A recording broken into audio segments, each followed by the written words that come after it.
An ambitious agenda for Carney's new team. What from today stood out for you the most?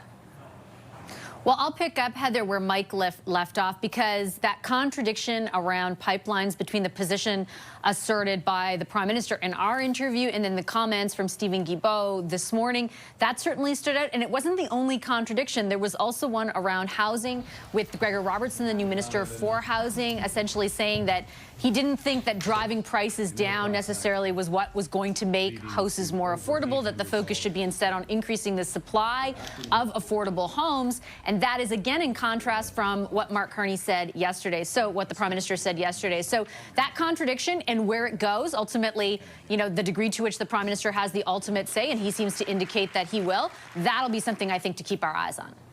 Of course, the middle-class tax cut high on the agenda.